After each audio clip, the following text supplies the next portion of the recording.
अस्सलाम वालेकुम गाइस, आप सब लोग कैसे हैं। इंशाल्लाह उम्मीद करती हूँ आप लोग ठीक होंगे। तो गाइस आज का हमारा है lecture number 22।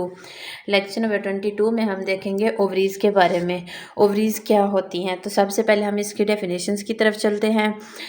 The ovaries are two almond shaped glands. Ovaries two almond मतलब कि ये बादाम की शक्ल के ना 2 ग्लैंड्स होते हैं। जिस तरह से बादाम होता है ना, उस तरह से इनकी स्ट्रक्चर होती है।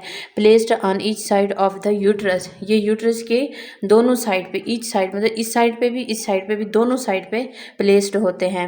Attached to the back of broad ligament of the uterus, जो यूट्रस के ब्रॉड लिगामेंट्स होते हैं ना, उनकी बैक साइड पे अटैच्ड होते हैं। ठीक है, ये थी इसकी definition. The ovaries are two almond shaped glands placed on each side of the uterus below the uterine tubes attached to the back of the broad ligaments of the uterus।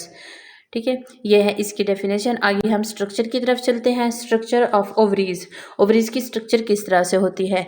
Each ovary has 2 main layers, her ovary की 2 main layer होती हैं। ठीक है, अब वो कौन कौन सी हैं। पहली लेयर है कॉर्टेक्स और दूसरी है मेडोला। ठीक है, 2 लेयर्स हैं, एक पहली है कॉर्टेक्स, दूसरी है मेडोला। सबसे पहले हम कॉर्टेक्स को एक्सप्लेन करते हैं। It consists of stroma cells, ये स्ट्रोमा सेल्स पर मुश्तमिल होती है। Which are thickened beneath the germinal epithelium, जो जर्मिनल एपिथीलियम होते हैं ना, उसके नीचे थिकन्ड होती है। टू फॉर्म टोनिका एल्बोजीना, ये एक इम्पॉर्टेंट एमसीक्यूज भी है। टोनिका एल्बोजीना के बारे में एमसीक्यूज आता है, ठीक है ना, एग्जाम्स के हवाले से। टू फॉर्म टोनिका एल्बोजीना, टोनिका एल्बोजीना को बनाने के लिए। अब इसका दूसरा नाम क्या है। It is also called capsule of ovary, tunica albuginea को हम कैप्सूल ऑफ ओवरी भी कहते हैं। ठीक है, आगे चलते हैं। कंटेन्स डेवलपिंग एग्स फॉलिकल्स, ठीक है, ये टोनिका एल्बोजीना जो है, कैप्सूल ऑफ ओवरी जो है ना, ये कंटेन करता है एग्स या फॉलिकल्स को। फॉलिकल्स क्या होते हैं, उनको हम एग्स बोलते हैं। जो ओवरी से रिलीज होता है हम उसको एग बोलते हैं। आगे चलते हैं। द स्ट्रक्चर इंक्लूड, अब कॉर्टेक्स में जो स्ट्रक्चर होती हैं वो कौन कौन सी हैं। प्राइमोर्डियल फॉलिकल्स, ठीक है, पेरिमोर्डियल फॉलिकल्स सबसे पहले ये होते हैं। उसके बाद आता है मैच्योरिंग फॉलिकल्स, ठीक है, उसके बाद आता है ग्रेफियन फॉलिकल्स, उसके बाद आता है कॉर्पस ल्यूटियम।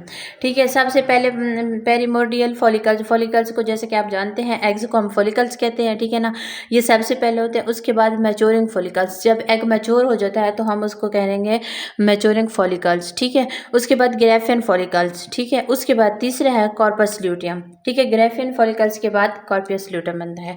उसके बाद हम आगे की तरफ चलते हैं। ये अब दूसरी लेयर आ गई मेडोला। ठीक है, इसे हम एक्सप्लेन करते हैं। The inner central part of the ovary, ये इनर सेंट्रल पार्ट है किसका, ओवरी का। Date contains blood vessels, lymphatic vessels, nerves and connective tissue. अब इसमें कंटेन कौन कौन सी चीज़ें होती हैं। सबसे पहले ब्लड वेसल्स, ठीक है, ब्लड वेसल्स भी इसमें होती हैं, लिम्फेटिक वेसल्स भी होती हैं, नर्व्स भी होती हैं और कनेक्टिव टिश्यू भी होते हैं। ठीक है, ये ओवरी का इनर सेंट्रल पार्ट है, ठीक है, जो कंटेन करते हैं ब्लड वेसल्स को, लिम्फेटिक वेसल्स को, नर्व्स एंड कनेक्टिव टिश्यूज को। ठीक है, आगे चलते हैं। The medulla is made of loose connective tissue, medulla जो होता है ना वो लूज कनेक्टिव टिश्यू से बना होता है। ठीक है, it contains large blood vessels, ये लार्ज ब्लड वेसल्स कंटेन करता है। ठीक है, that supply oxygen and nutrients to the ovary, ये लार्ज ब्लड वेसल्स कंटेन करते हैं जो क्या करती हैं, सप्लाई करती हैं किसको, ऑक्सीजन और न्यूट्रिएंट्स को। जो ओवरी होती है ना उसको ऑक्सीजन और न्यूट्रिएंट्स सप्लाई करती हैं। It also contains lymphatic vessels and ovarian nerves that help regulate functions। अब इसमें जो lymphatic vessels और ovarian nerves होती हैं वो क्या करती हैं, ये functions को regulate करने में help करती हैं। आगे चलते हैं। The medulla does not contain developing follicles, medulla में developing follicles मतलब कि जो egg होते हैं वो नहीं होते, वो कहाँ पे होते हैं, कॉर्टेक्स में। ठीक है, it provides support and nourish to the ovarian cortex and follicles, ये जो ओवेरियन कॉर्टेक्स और फोलिकल्स है ना, अब कॉर्टेक्स में एग्स होंगे, फोलिकल्स को हम एग कहते हैं, ठीक है ना, उनको मेडोला का क्या काम है, ये उनको नरिशमेंट प्रोवाइड करता है, सपोर्ट और नरिशमेंट प्रोवाइड करता है। ठीक है, तो गाइज आज का हमारा लेक्चर था 22, जिसमें हमने देखा ओवरीज। ओवरीज की हमने डेफिनेशन देखी, उसके बाद उसकी लेयर्स देखी। उसमें 2 लेयर्स थी, कॉर्टेक्स एंड मेडुला। उन दोनों को हमने एक्सप्लेन भी किया। इंशाल्लाह नेक्स्ट लेक्चर मिलते हैं। आज के लिए इतना ही। अल्लाह हाफिज़।